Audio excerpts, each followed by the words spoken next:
नमस्कार।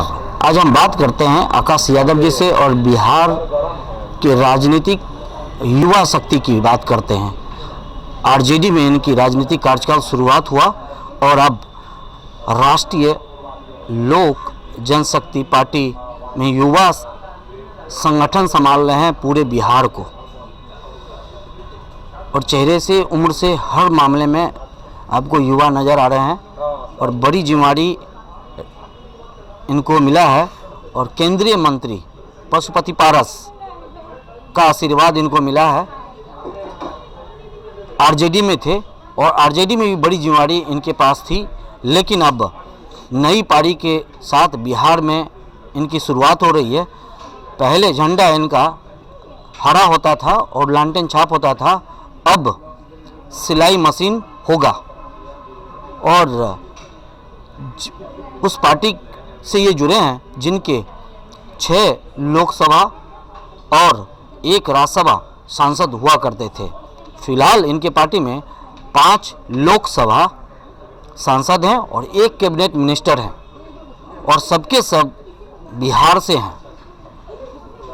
और सीधा इनसे बात करते हैं कि इनका राजनीतिक काल की शुरुआत कब हुई और कहाँ हुई, और राजनीति में आने की घटना का कारण क्या रहा। नमस्कार। सबसे पहले तो मैं आपके तमाम चैनल्स को और व्यूअर्स को मैं दिल से धन्यवाद देता हूं और नव वर्ष की हार्दिक शुभकामना और बधाई देता हूं। जी,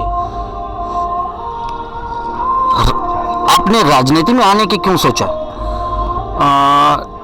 जिस वक्त हमने अपने इंटर के पढ़ाई को संत कैरन सेकेंडरी स्कूल से पास आउट होने का जब हम काम किए, तो उसके बाद हम पटना विश्वविद्यालय के वाणिज्य महाविद्यालय के प्रथम वर्ष के छात्र थे, और वहाँ पे हम छात्र राष्ट्रीय जनता दल के सदस्यता को लेकर पटना विश्वविद्यालय के हम वाणिज्य महाविद्यालय के हम छात्र के अध्यक्ष चुने गए थे।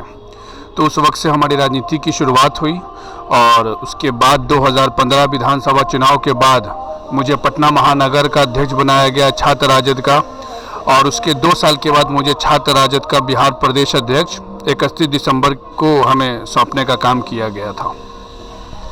वाणिज्य कॉमर्स और राजनीतिक का कॉमर्स दोनों अलग अलग। मेरा इंटर भी कॉमर्स से हुआ था और ग्रेजुएशन भी हमने कॉमर्स से किया। और राजनीतिक का जो शौक़ था हमारा, वो कोई दिखावटी शौक़ नहीं था, वो कोई फ़ोटो खिंचाने वाला शौक़ नहीं था, वो कोई नेता से परिचय बनाने वाला नहीं था, बल्कि हमारा जो राजनीति का जो पहला कार्यक्रम था वो जनमत संग्रह से था। पटना विश्वविद्यालय में जो अव्यवस्था थी उसके खिलाफ तमाम संगठनों का एकजुटता के साथ हम लोगों ने कार्यक्रम किया था। उसमें बतौर हमने पम्पलेट गिनती करने का हमने काम शुरू किया था छात्र राजद के बैनर तले।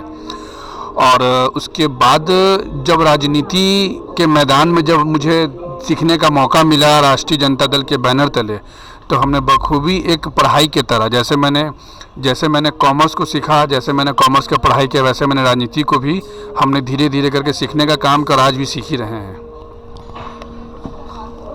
आपके फैमिली बैकग्राउंड में कोई राजनीतिक? हमारे फैमिली बैकग्राउंड में हमारे पिताजी और हमारे माताजी और हमारे भाई बहन और ख़ुद हम लोग बहुत मध्यम परिवार से आते हैं। कोई भी ना हमारे पिताजी के पास कुछ राजनीतिक प्रोटोकॉल है, ना कुछ पोर्टफोलियो है, ना हमारे माता के पास है। एक मध्यम परिवार से आते हैं हम, और हमारे जो परिवार है जिनको कुल खानदान बोलते हैं, उसमें कई सालों पहले और कई मतलब विरासत की जिसको कह सकते हैं हम लोगों के फैमिली का जो बैकग्राउंड होता है वो सामाजिक कार्यों में रहा, ना कि राजनीतिक कार्यों में रहा। सामाजिक कार्य जैसे हमारे जो मम्मी के जो नानी के परिवार हुए, जो हमारा ननियाल हुआ, हमारे जो नाना जी लोग हुए, उन सारे लोग सामाजिक कार्यकर्ताओं में और स्वतंत्रता सेनानियों उन लोगों का नाम है। आरजेडी ही क्यों चुना आपने पहले? क्योंकि जिस वक्त से हमने होश संभाला और जिस वक्त से हमने अपने पिताजी को और अपने फैमिली मेंबर्स को देखा, तो आदरणीय नेता लालू प्रसाद यादव भी जो आज भी हमारे लिए बहुत ही आदरणीय है, हमारे भगवान स्वरूप हैं, उनका हमेशा हमने अपने परिवार में ही जिक्र सुना और अच्छा जिक्र ही सुना। तो हमें लगा कि लालू प्रसाद यादव जी के विचारधाराओं को मजबूत करना है, और उन्हीं के दल को हमने फिर चुनने का काम किया। कहीं न कहीं नीतीश जी, लालू जी, रामविलास पासवान सबके सब एक ही साथ थे। लेकिन बिहार की राजनीति एकाएक करवट बदला और अलग अलग हिस्सों में बट गए।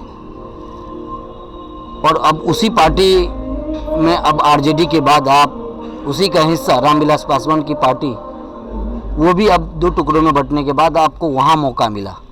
कैसे देखते हैं? नया घर, सिलाई मशीन, राष्ट्रीय लोक जनशक्ति पार्टी में। मैं आपको एक बात बता दूं, मैंने आपको पहले भी कहा कि मैं भी सीख रहा हूं और लगातार मैं सीखता ही रहूंगा आजीवन, क्योंकि मेरे अंदर सीखने की प्रवृत्ति है।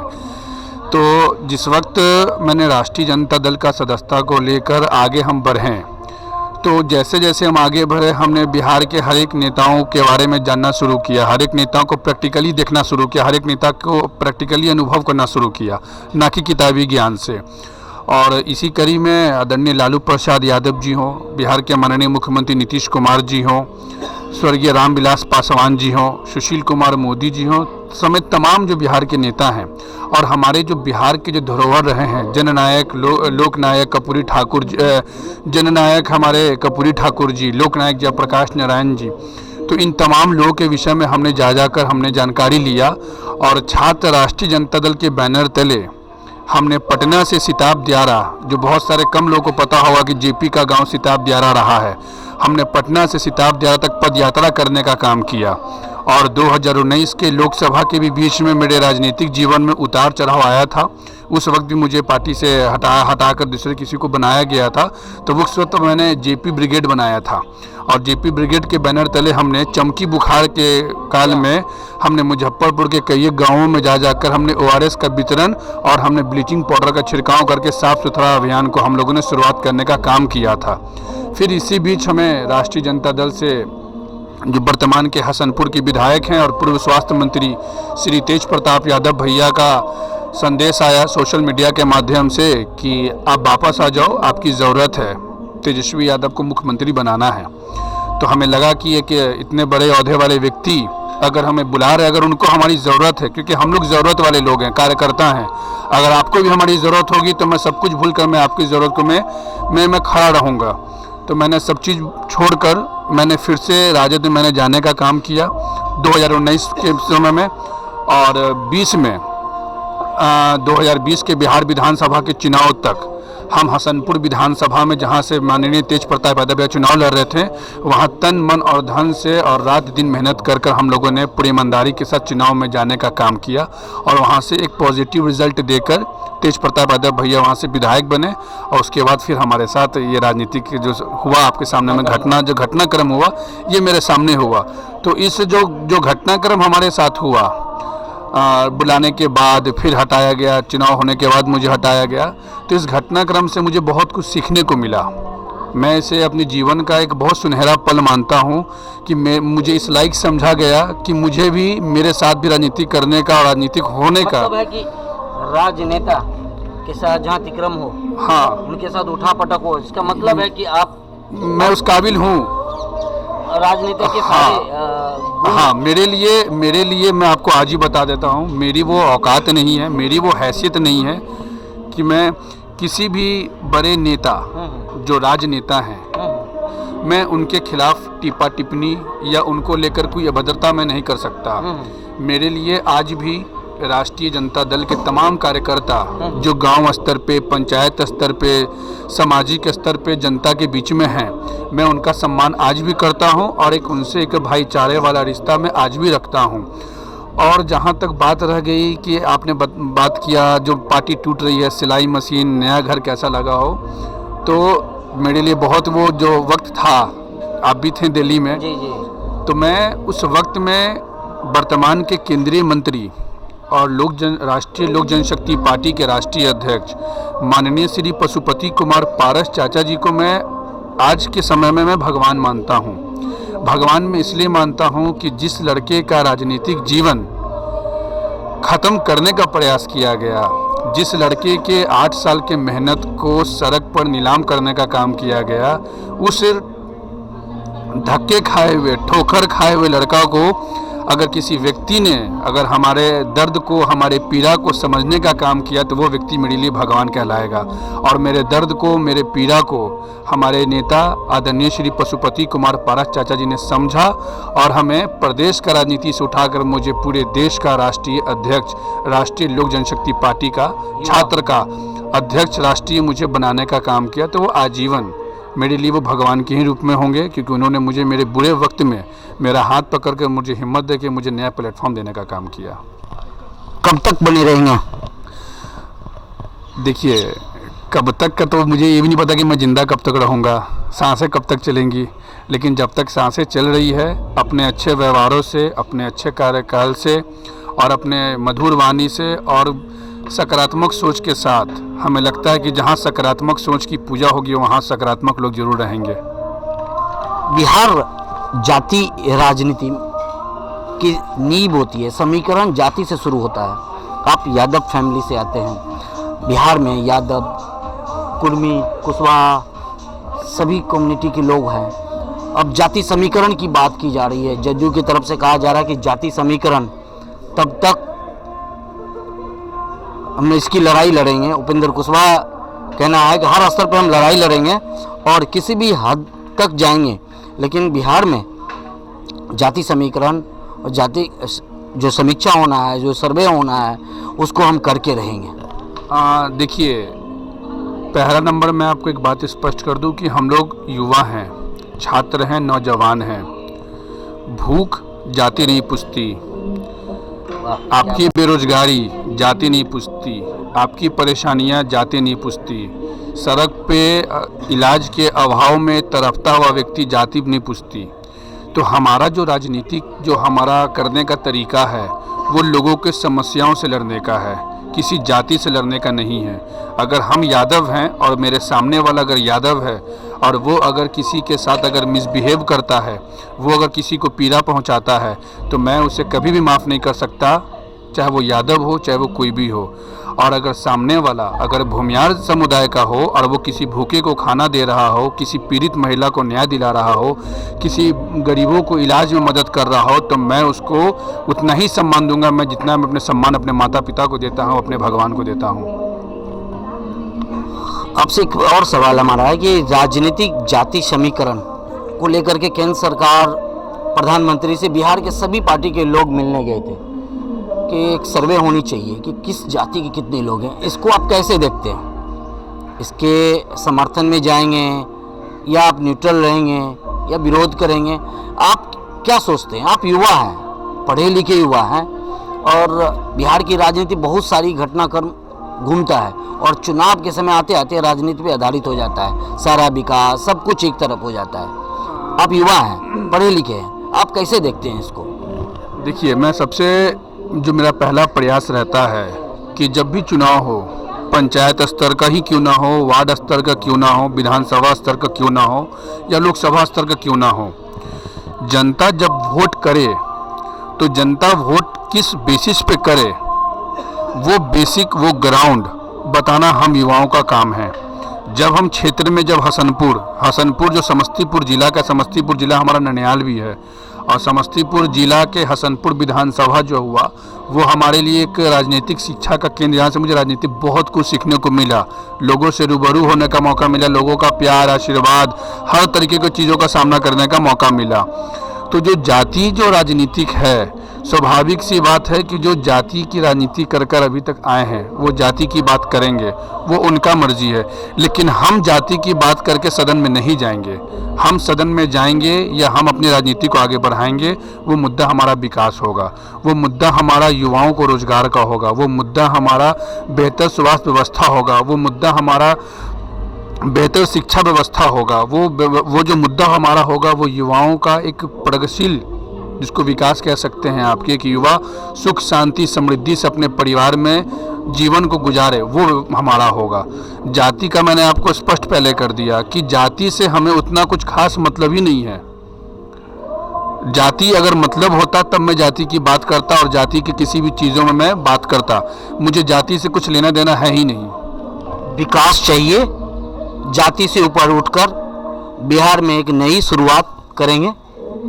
एक लास्ट क्वेश्चन हमारा और है कि आज़ादी के बाद पहली बार बिहार पूरे इंडिया में सबसे ऊंचे स्तर पर महिला बेटी का जन्म स्तर 1000 पर 1020 से 1030 तक पहुंचा है। क्या बिहार में माँ बाप अपने बेटी को जन्म देने की जो बात है कहीं न कहीं सुरक्षित महसूस कर रहे हैं? उसका असर है सरकार के द्वारा लाई गई योजना का असर है, या केंद्र सरकार की योजना बेटी बचाओ बेटी पढ़ाओ की असर है? क्या असर मानते हैं इसका? देखिए, मैं आपको एक बात स्पष्ट कर दूं, या शराबबंदी इसका असर है? मैं आपको एक बात स्पष्ट कर देता हूं कि आपने जो हमसे जो पहला सवाल किया कि आपको कैसा लगा और आप क्या सोच कर आए हैं। देश के अंदर मुद्दा बनाना, किसी चीज़ को गलत ठहराना, किसी चीज़ पे उंगली उठाना सबसे आसान काम होता है। आप भी सड़क पर निकलिएगा, हम आपके चैनल पे उंगली उठा देंगे, लेकिन हम आपके चैनल के माइक लेकर अगर दूर गांव देहात में जाने को मौका मिले तो नहीं जा पाएंगे, लेकिन उंगली उठाने में आगे होंगे। वर्तमान की केंद्र की सरकार और वर्तमान की बिहार की सरकार, इसका अगर आप सबसे बड़ा उपलब्धि अगर देखेंगे तो ये उपलब्धि पहला नंबर ये है ना कि जिस मुद्दे से देश लगातार कई साल तक आज़ादी के बाद तक अभी तक जो लड़ता आ रहा था, उसमें से कई सारे ऐसे मुद्दे जो आज के वक्त में ख़त्म हो गए। जैसे कि आप ध्यान दीजिएगा, राम मंदिर, ये एक ऐसा मुद्दा रहा जो कई एक पीढ़ी के राजनीति को आगे खींचा। आज राम मंदिर बनने के बाद हमें लगता है कि 2024 में 2029 में 2000 आने वाले कई साल तक मंदिर का मुद्दा समाप्त हो जाएगा। वो एक मुद्दा था, उसका एक कंक्लूजन होना था, रिजल्ट आना था, रिजल्ट आ गया। तो एक मुद्दे को ख़त्म करना किसी भी सरकार की सबसे बड़ी उसका पॉजिटिव है, उपलब्धि है उसका कि उसने उस मुद्दे को ख़त्म किया। अब हम इससे आगे बढ़ेंगे। हम हर चुनाव में बीजेपी पर आरोप लगाते थे कि राम मंदिर का मुद्दा है, कांग्रेस पर आरोप लगता था, आज उस मुद्दे को ख़त्म कर दिया गया। अब ऐसा तो नहीं ना कि बना हुआ मंदिर पे ही फिर लड़ाई चलेगा कि हाँ इसमें पेंट किसका, राम मंदिर बनाएंगे, तारीख नहीं बताएंगे। मुद्दा था, आज ये मुद्दा कंप्लीट हो गया। उसी तरीके से जो महिलाओं की जो मान और सम्मान की बात थी, तो आप अगर ध्यान देंगे तो आज बिहार के अंदर में महिलाएं पुलिस भी हैं, आज बिहार के अंदर में सिपाही हमारी महिलाएं बहनें हैं, आज हमारी बच्चियों को जो इंटर पास बहनें हैं हमारी, उनको जन्म से लेकर कॉलेज तक सरकार की योजना का लाभ लड़की और माँ बाप को मिल रहा है। मैं क्या कहा हमने कि हम आपके मीडिया के चैनल के माध्यम से पूरे देश के और खासकर बिहार के युवाओं को ये अपील करेंगे कि आप किसी भी पार्टी का झंडा उठाइए, किसी भी रंग में रंगे रहिए, ये मैटर नहीं करता। जिसको जनता ने चुनकर सदन का नेता बनाया है, उनके द्वारा जनहित में लाया गया हर एक योजना को घर तक पहुंचाइए, और उस योजना को पहुंचाने में अगर कहीं पे भी कोई तरह का दिक्कत हो तब सरकार के समक्ष उसको रखने का काम कीजिए। आज बिहार सरकार का जितना भी आप योजना देख लेंगे, इंटर पास बच्चियों को 50,000, फिर उसके बाद बच्चियों को स्कूल में ले जाने की व्यवस्था, इंफ्रास्ट्रक्चर डेवलपमेंट जो हुआ है बिहार के अंदर, साइकिल का, शौचालय का, आप देखिए आज भी मैं आपको दावे के साथ कह सकता हूं कि जब आप जिस समस्तीपुर ज़िले की अगर बात करें तो जब चुनाव के वक्त में जब समस्तीपुर ज़िला के हसनपुर को जब हम घूम रहे थे तो शाम में बच्ची महिलाएं जो हैं वो शौचालय के लिए सड़क किनारे का इस्तेमाल कर रही थी। तो सरकार ने शौचालय योजना निकाला, लेकिन सरकार के शौचालय योजना का क्या धरातल है, क्या आपने प्रयास किया, ये बिना बताए हुए जो विपक्ष होता है वो सीधे उसको कह देता है कि खराब है, खराब है। तो वो सबसे ज़्यादा देश के लिए और किसी राज्य के लिए हानिकारक है। बिहार के अंदर में जो एक नई पहचान बनी है बिहार की, शराबबंदी की जो मुद्दा है, मैं उसके लिए नीतीश कुमार जी को पूरे राष्ट्रीय लोक जनशक्ति पार्टी की तरफ से मैं धन्यवाद देता हूं, और मैं नीतीश कुमार जी के सोच को सलाम करता हूं कि मुख्यमंत्री होकर ये समाज सुधारने की बात कर रहे हैं। दूसरी तरफ अगर आप जाइएगा तो नेताओं का जनसभा दो ही चीज़ के लिए होता है, एक वोट दीजिए, चुनाव जिताइए, अब फलाना नेता खराब है यही जनता को बताइए। लेकिन ये पहले नेता होंगे जो जनता के बीच में जाकर एक गार्जियन के रूप में, एक गार्जियन के रूप में जनता के समक्ष जाकर ये समाज को सुधारने की बात कर रहे हैं। शराबबंदी के जो भी लोग बताते हैं फेल है, शराबबंदी हट जाना चाहिए, आ जाना चाहिए, हम उनसे सवाल करते हैं क्या अगर वो घर के पिता हैं तो अपने बच्चों को शराब पीने की इजाज़त देंगे? क्या उनके बच्चे अगर बाहर में कोई बिजनेसमैन है या कोई कॉरपोरेट घराने से हैं या फिर कोई कॉरपोरेट अपना स्कोप कर रहे हैं तो क्या अपने बच्चों को यहाँ से बोलेंगे कि बेटा तुम जा रहे हो बाहर दिल्ली रहना तो दारू जरूर पीना, पैसा आएगा? तो शराबबंदी के मुद्दा से लड़कियों को, महिलाओं को, जो हमने अनुभव लिया है, घर घर जाकर जो पूछा है, महिलाओं को शराबबंदी का बहुत ज़्यादा फायदा हुआ है। आप जिस पटना में भी हैं, अगर यहाँ शराब शुरू होता तो आप ये पीछे बांकीपुर क्लब एरिया पड़ता है, जो अंटा घाट निकलता है, सेंट जोसेफ कॉन्वेंट होते हुए, सिविल कोर्ट होते हुए, सब्जी बाग होते हुए अशोक राजपथ निकलता है। आप माहौल देखिए। मैं पटना विश्वविद्यालय का छात्र हूँ। 2015, 2016 और उससे पहले का आप पटना विश्वविद्यालय का इतिहास उठा लीजिएगा तो प्रत्येक वर्ष पटना विश्वविद्यालय के अंदर में मार पिटाई, गोली बम के मामले इतने आते थे जिसका कोई अंदाज़ा नहीं। सरस्वती पूजा में बियर की बोतलें फेंक कर विसर्जन किया जाता था, गोली बम से आदमी बात करता था। पिछले इन सालों में 15 के बाद, 16 के बाद, 17, 18, 19, 20 और 21 चल रहा है। आप हमें एक ऐसा वारदात बताइए कि पिरहोर थाने में मामला दर्ज हुआ हो कि पटना विश्वविद्यालय के अंदर में 2 गुट पीकर लड़ाई किए हों। शराब पीने का अगर आपको देखना है कि शराब का बंदी का बेनिफिट क्या है तो आप पीएम से चले आइए। राजेंद्र सर्जिकल ब्लॉक है पीएमसीएच में इमरजेंसी के सामने में। रोज़ रात को 9 बजे के बाद वहाँ पे ऑर्थोपेडिक्स के डॉक्टर की नाइट ड्यूटी लगाई जाती थी। रात में एक्सीडेंटल केस आते थे, गाड़ी डिवाइडर पे चढ़ा रहता था। कैयक के माँ का कोख उजरा है। होली त्यौहार खराब हो चुका था। मगध मेला बगल में है ना, यहाँ पे लड़कियों का दुपट्टा छीना जाता था पीने के बाद, जो लफुए प्रवृत्ति के जो लोग थे। तो आज कहीं ना कहीं वो चीज़ बंद हो गया है। और शराबबंदी किसी दल का मुद्दा नहीं है, शराबबंदी एक सामाजिक मुद्दा है। और आप जब शराबबंदी को देखेंगे तो आप अल्पसंख्यक समाज में जाइए, मुसलमान भाइयों में शराब हराम है, शराब हराम है। तो यहाँ जो लोग जाति की राजनीति करते हैं, नमाज, शब बारात, ईद में सवई खाकर आप किसी धर्म का नेता नहीं बन सकते। आप किसी धर्म का नेता बनना है, किसी जाति का नेता बनना है तो आप उस जाति के लिए कीजिए, उस धर्म की हिफाजत कीजिए, उस धर्म को समझाइए। मुहर्रम में जुलूस में शामिल हो गए, टोपी पहन लिए, चादर ले लिए, कहा भाई तुम अल्पसंख्यक के नेता हैं। नहीं, अल्पसंख्यक का जो कुरान कहता है इंसानियत, आप उसको स्थापित कीजिए। और नीतीश कुमार जी ने ये करने का साफ काम किया है। आपके भी बेटे होंगे, आपकी भी बच्चियां होंगी, आप शराबबंदी के पक्ष में होंगे या नहीं होंगे मुझे नहीं पता, लेकिन मैं ये जरूर जानता हूँ कि अपने बच्चे को शराब पीने तो नहीं देंगे।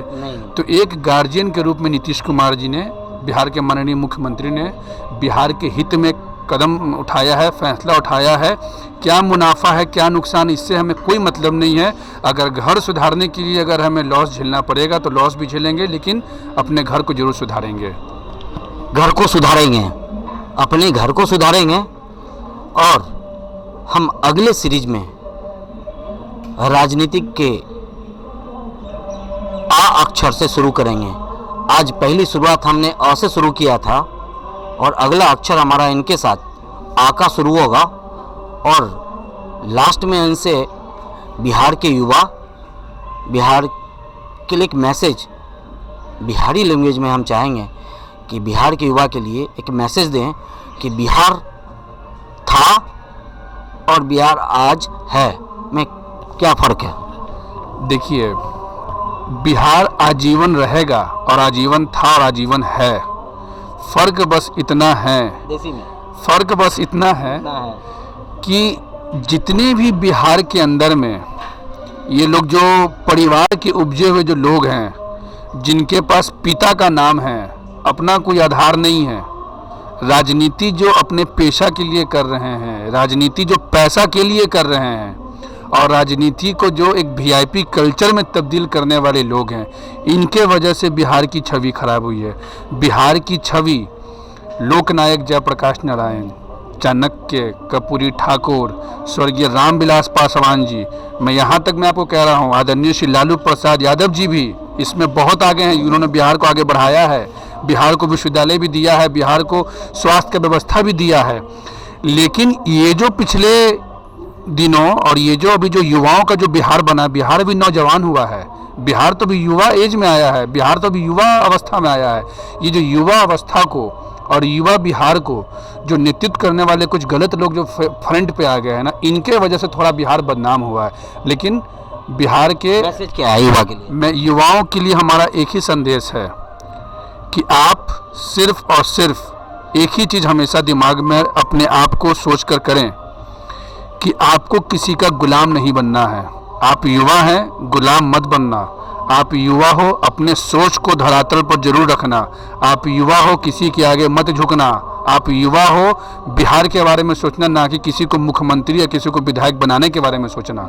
अपने आप जब सोचोगे बिहार के बारे में, और ये बिहार है, बिहार किसी पहचान की मोहताज नहीं है। आज भी बिहार एक ऐसा राज्य है जो कि देश में सबसे ज़्यादा आईएएस देने वाला वो बिहार है। बिहारी हमारा वो राज्य जिसने जीरो का निर्माण किया, वो बिहारी हमारा है जिसने जयप्रकाश नारायण के आंदोलन ने बड़े बड़े दिग्गजों को खार फेंकने का काम किया है। और ये वही बिहार है जो एक बार पुनः अपने क्रांति रूप में आ चुका है। और वर्तमान की स्थिति में आप देख लीजिए ना रिजल्ट।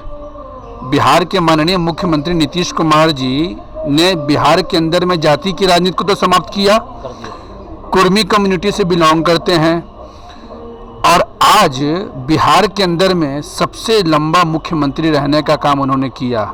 ये सिर्फ और सिर्फ एक ही लोग का देन है, वो है बिहार का छात्र और नौजवान जो इस चीज़ को समझ रहा है।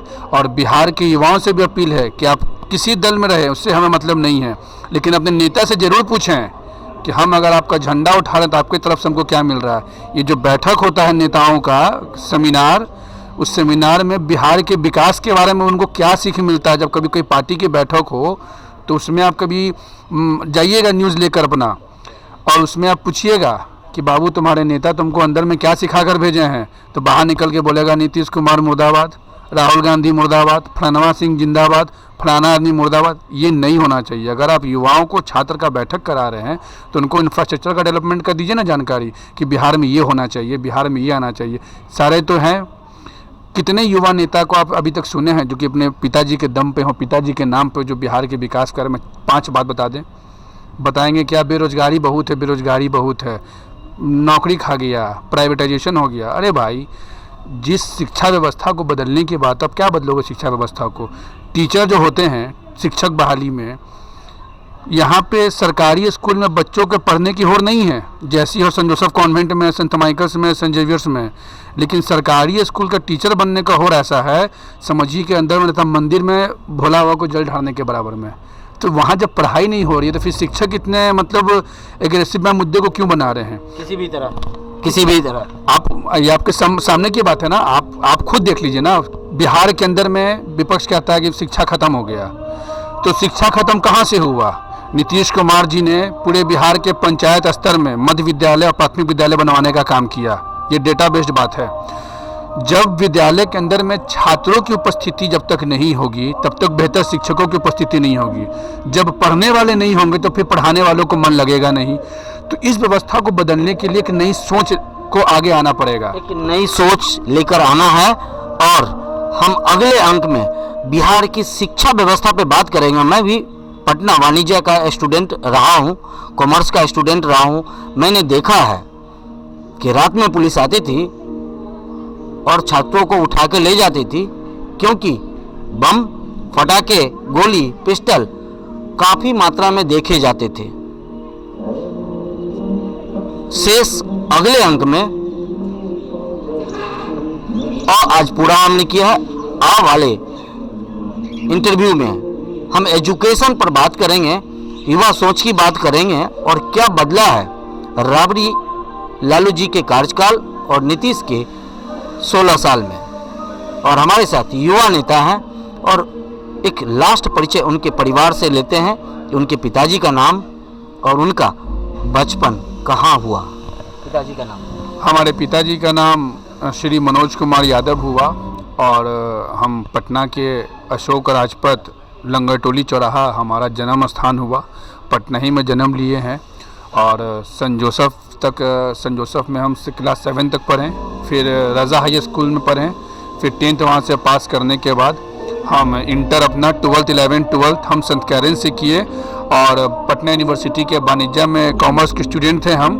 और जैसा आपने बताया अभी गोली बम मिलते थे, तो आंदोलन हम स्टार्टिंग टाइम से करते थे यूनिवर्सिटी। और उसी आंदोलन के बीच में मेरी गिरफ्तारी हुई थी।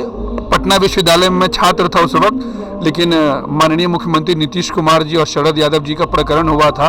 उस वक्त मैं छात्र का महानगर का अध्यक्ष था, तो संदेह के तौर पे मुझे भी पुलिस ने गिरफ्तार किया था कि भी उस मार पिटाई में था।